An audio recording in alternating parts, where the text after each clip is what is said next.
Bom, dando início ao caso, que vai falar de uma rinoplastia com anestesia local e sedação venosa, é uma paciente de 34 anos, magra, negra, e apresenta uma deformidade nasal congênita. Por causa disso, procurou um serviço de de cirurgia plástica.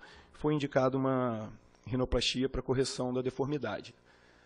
De interessante, que é uma paciente tabagista, em torno de 15 maços ano, é uma paciente hipertensa leve, faz uso de atenolol, 25 miligramas dia, e de mais interessante é que ela tem uma cirurgia realizada 10 anos atrás, para prótese de silicone, sob anestesia geral, que ela evoluiu com pneumotórax bilateral. Plano cirúrgico inicial é uma rinoplastia estética, tá?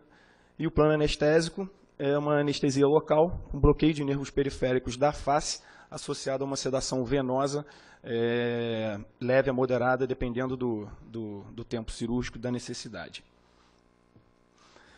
De pré-anestésico foi feito midazolam, 15 miligramas por via oral, por volta de 20 minutos antes da cirurgia.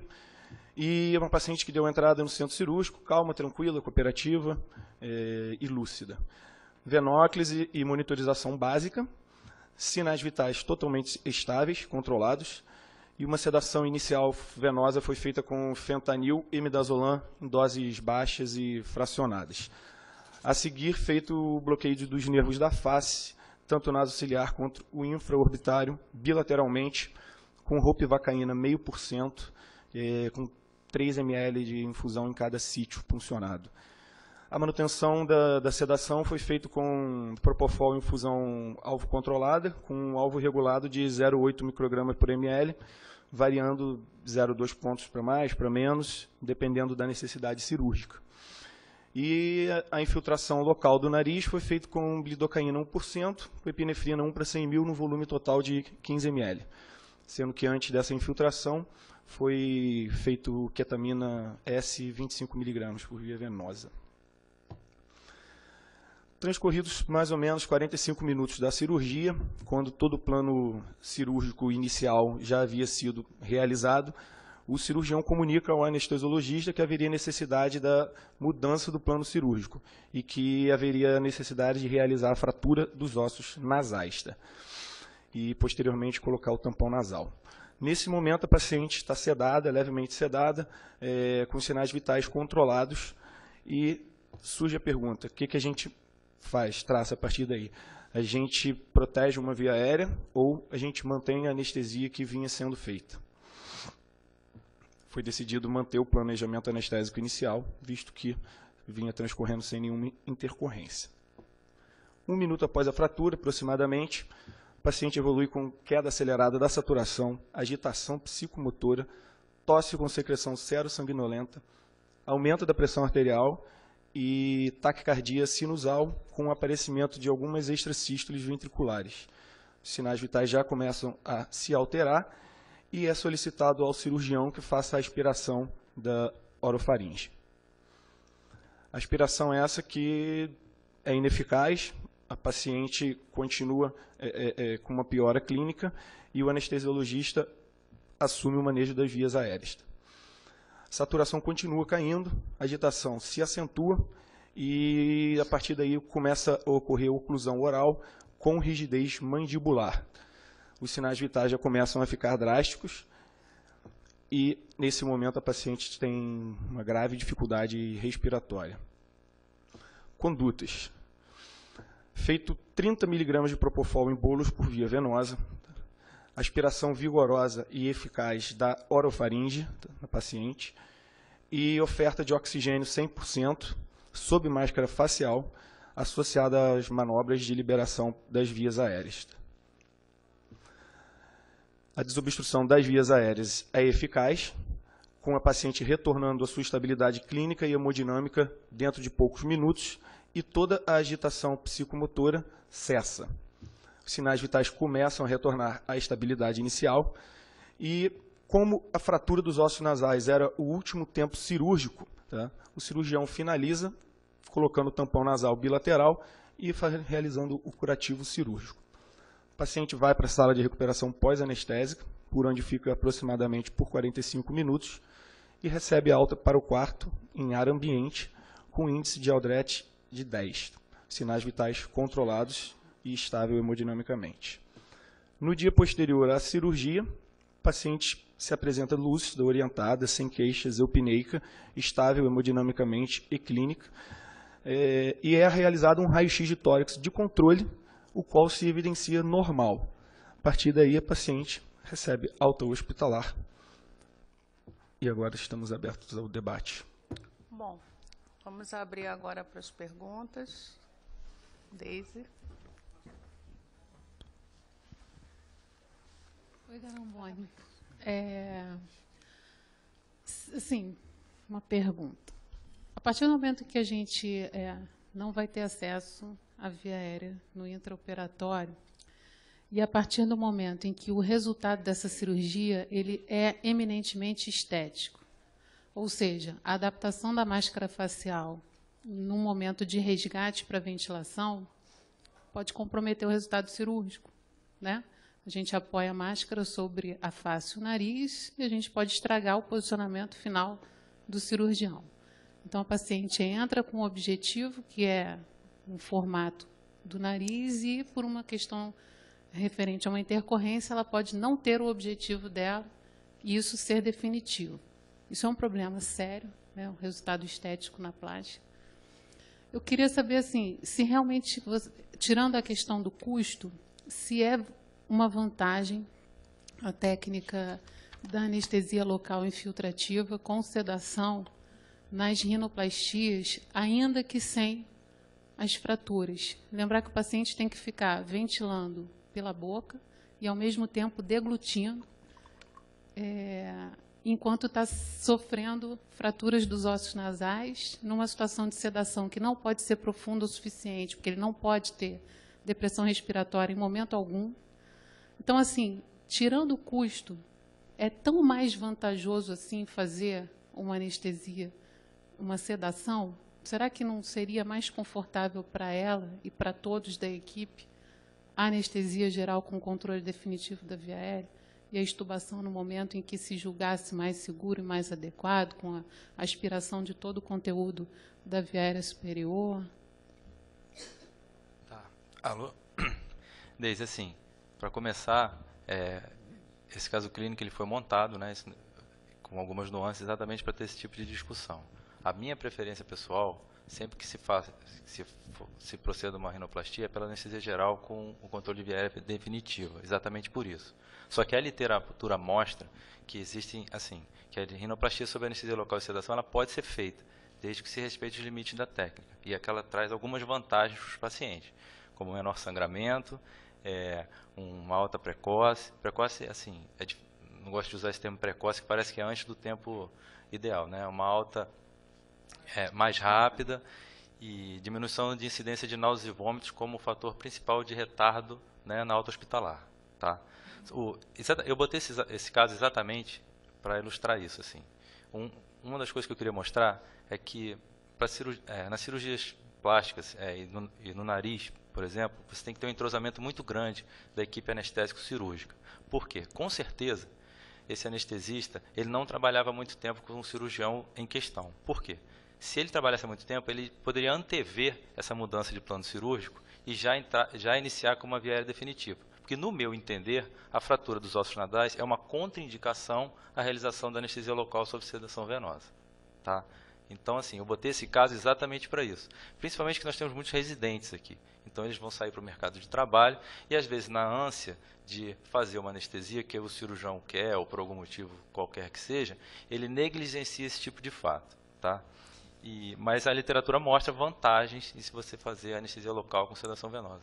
Eu conheço muitos colegas que fazem anestesia local com sedação venosa, inclusive para cirurgias que têm a fratura dos ossos nasais e que têm uma experiência muito grande. Mas a minha preferência pessoal é que, se houver a fratura, que você já inicie com a via aérea definitiva. E respondendo a sua pergunta da máscara facial, pelo resultado estético, né, que você ventilar o paciente nessas condições poderia trazer um prejuízo estético, que é o objetivo final, é verdade, se procede. Só que, no caso, era mandatório que o anestesiologista invadisse o campo cirúrgico e manuseasse a via aérea, porque era uma situação emergencial. Alguma outra pergunta? Eu tenho uma pergunta. Quanto à sedação, é claro que a gente, com a plástica, vai envolver custo, né? Você usar uma droga do tipo dexmedetomidina envolve bomba de infusão, equipo, a droga é cara, mas eu acho que, de repente, quando não se envolve esse custo, quero perguntar a você pela sua experiência, essa sedação não seria melhor usando menos drogas mais depressoras de ventilação do que outra, não? Que você tivesse assim mais, porque foi muito midazolam, muito fentanil, muito... na verdade... Que acaba sendo feito assim, nesse tipo de sedação em que... Na verdade, Denise, foi ótima a sua pergunta. Eu estava esperando que alguém me perguntasse isso. Não, foi combinado. Ah, viu? foi combinado? Não. Então, eu queria que alguém me perguntasse isso, porque assim, a sedação com dexmedetomidina é excelente, tá? Só que nesse caso em particular, não sei se vocês lembram, a paciente é uma hipertensão essencial controlada, que a princípio, né, no pré-operatório, o uso da dexmedetomidina traria muitas vantagens, porque você até controlaria uma provável hipertensão na hora da infiltração do dorso nasal com solução contendo adrenalina de 1 para 100 mil. Só que o problema que acontece nesse caso é que a paciente, a meia-vida média da dexmedetomidina, a gente sabe que fica em 2 horas e meia. O que pode acontecer? Ela pode fazer uma hipertensão rebote no pós-operatório. E essa hipertensão pode causar um sangramento acentuado, inclusive deslocando os enxertos nasais, como a doutora Daisy falou. Então, não foi utilizada a dexmedetomidina nesse caso, exatamente por causa disso. E só mais um comentário. A gente nunca pode deixar o custo negligenciar a segurança. Tá? Isso é importantíssimo. Hoje em dia, na minha prática, assim, o que eu vejo é que é óbvio que a medicina atual fala em custo, a gente não pode ficar gastando em excesso, isso sem dúvida. Muito se gira em torno do custo hospitalar, até para você ter uma qualidade que você possa ter uma qualidade de atendimento melhor, os hospitais possam ter mais recursos, mas você não pode negligenciar o custo em relação da segurança. Não se deve hoje em dia, principalmente de cirurgia plástica, se submeter a pacote. Desculpe, essa é uma opinião pessoal minha. Você tem que fazer a sua anestesia que você acha que você tem convicção que aquilo realmente é o melhor para o paciente. O rebote da dexmedetomidina ele está diretamente relacionado à dose, né, que foi empregada. E a gente consegue níveis de sedação bem satisfatórios com doses baixas. Eu acho que seria uma opção, quer dizer... Seria uma opção numa situação de sedação em que não fosse ser realizada uma rinoplastia. Não, seria sim. Então é perfeito assim. Eu também concordo que a dexmedetomidina seria uma ótima droga. Mas a sedação com propofol, nesse caso, como manutenção, o objetivo dela é que nessas doses, elas realmente não causam depressão respiratória significativa, né? Ela tem uma meia-vida rápida, se a gente desligar a bomba rapidamente, a droga desimpregna. E ela tem um efeito emético muito interessante, principalmente nesses pacientes de pós-operatório com sangramento de via aérea, etc. Mas é excelente. Dexmedetomidina é muito bom para sedar. Uma outra coisa que, aí não tanto na cirurgia, na septoplastia, né? Mas em cirurgias que envolvem mucosas ricamente vascularizadas e que você precisa realmente de um campo cirúrgico mais operatório, uma opção barata e muito eficaz é o sulfato de magnésio, que você pode utilizar um bolus de 50 miligramas por quilo em 15 a 20 minutos, e é um tempo de ação bem curto, não iria promover nenhum tipo de depressão e retardo na alta hospitalar. A gente já tem alguns artigos sobre... estão disponíveis artigos sobre adjuvantes em regime ambulatorial. E a outra coisa só que eu queria falar era da infiltração das soluções com adrenalina, que mesmo sendo nessa diluição, né, de 1 para 100 mil, em alguns pacientes ocorre uma taquicardia muito evidente, porque é uma mucosa muito vascularizada, e os pacientes que estão acordados ficam muito desconfortáveis, às vezes, com esse episódio da taquicardia, né? Então, assim, eu acho difícil esse paciente ficar acordado e ter uma sedação que não deprime a ventilação e, ao mesmo tempo, promove conforto e, ao mesmo tempo, fratura o osso do nariz, ao mesmo tempo, ventila e engole? Então, é por isso que a minha preferência é por anestesia geral. Só que esse tipo de sedação, da maneira que foi feita, ela promove um estado de sedativo suficiente para que o paciente não sofra, né, os para-efeitos, assim, o desconforto de uma taquicardia quando ela acontece. E o sulfato de magnésio pode sim ser utilizado como coadjuvante, ele também tem um efeito hipotensor, ele diminui esse pico hipertensivo da infiltração com adrenalina, só que a infiltração com adrenalina, pelo menos na minha prática clínica, ela não pode ser abandonada, porque nenhum tipo de anestesia venosa ou assim que pode ser feita, ela vai tornar o campo tão exângue quanto a infiltração com adrenalina. Isso é uma experiência pessoal que eu tenho. Tá? Até pacientes que, independente de ser uma cirurgia do nariz, que vão fazer outros tipos de cirurgia, por exemplo, cirurgia da face, que é cardiopata, coronariopata, etc., que porventura se opte fazer fazer a cirurgia com anestesia local e sedação, eu já tentei fazer, por exemplo, com naropin por causa dos efeitos vasoconstritores, sem a adição de adrenalina, e não dá. Sangra muito, o cirurgião não consegue operar. Bom, como é final de jornada, eu acho que dá para dar uma relaxada, só uma né? pergunta. Por acaso, eu já pensei nisso, mas eu nunca fiz, eu não tenho, eu não trabalho com esse tipo de clínica, só que em outras clínicas também se utiliza a adrenalina 1 para 100 mil. Vocês já fizeram alguma experiência em diluir um pouco mais essa concentração e ver se esses efeitos eles se mantêm em vasoconstrictores e evitando essa sobredose, essa dose de adrenalina? Dependendo do paciente, sim, a gente dilui mais, mas a literatura mostra que até para pessoas que pedem, até para cirurgiões que pedem para concentrar mais, dizendo que a adrenalina vai diminuir o sangramento, a literatura mostra que uma concentração maior do que 1 para 100 mil, você só vai aumentar os para-efeitos cardiovasculares da adrenalina.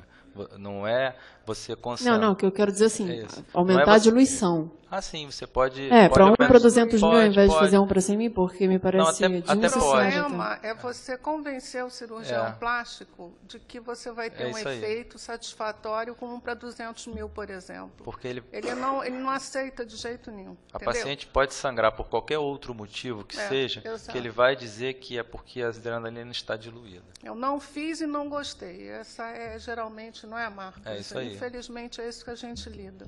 Então a gente também tem que se basear um pouquinho na literatura, entendeu? Importante acho que mais importante do que a sua pergunta da diluição é a gente entender que não adianta concentrar mais. Se o paciente está sangrando em concentrações de 1 para 100 mil, não adianta você botar uma concentração para 1 para 50, 1 para 80, que não é por isso que o sangramento que o campo vai se tornar mais exângue. É algum outro fator. Outra coisa também é a latência, né? Se você infiltra e rapidamente vai fazer a incisão, você não vai obter um efeito satisfatório. Bom, alguma pergunta? Eu só queria perguntar ao Garamoni, e eu tenho por hábito também fazer local com sedação. O cirurgião com que eu trabalho, ele é muito rápido e ele não abre o nariz, ele faz com o nariz fechado, né? Porque existem várias técnicas de você fazer a rinoplastia. Agora, eu queria saber, eu uso clonidina. Eu tenho por hábito, antes dele fazer a infiltração, quando eu estou ainda preparando a paciente, antes dele começar a fazer a infiltração, eu gosto de usar a clonidina, 0,1 miligrama por quilo de peso, bem lentamente, faço venoso, né? Faço o fentanil, que todo mundo faz, né? Mas eu tenho por hábito de fazer isso. E não tenho as repercussões, e ele até gosta, ele até presta atenção nisso, na hora da infiltração de 1 para 100 mil. Nós não temos tido, com o uso da clonidina, essas repercussões que acontecem, que antes que eu não usava, acontecia. O paciente começa a se queixar que a frequência realmente sobe para 120, às vezes até já tive 130 de frequência cardíaca. Então, queria saber se você tem por hábito, já que não usa dermetomidina, se você usa clonidina. Eu uso a dexmedetomidina também. Uso, e uso a clonidina também. É porque aqui, o caso é exatamente para isso, né? Eu não podia colocar tudo no caso exatamente para a gente discutir isso, mas é uma excelente droga também. O que eu procuro não fazer é usar muitas drogas diferentes, entendeu? O que eu procuro fazer é assim, se eu preciso de um momento na sedação que é analgésico, eu uso drogas um pouco mais analgésicas, em baixas doses e fracionadas. Porque muitas vezes acontece, por exemplo, até cirurgias da face, que são um desafio para a gente, né? Brigar com o campo operatório com o cirurgião. Você fazer uma sedação lenta e fracionada. Não adianta você começar a sedar correndo, porque tem que começar rápido, que aí você deprime.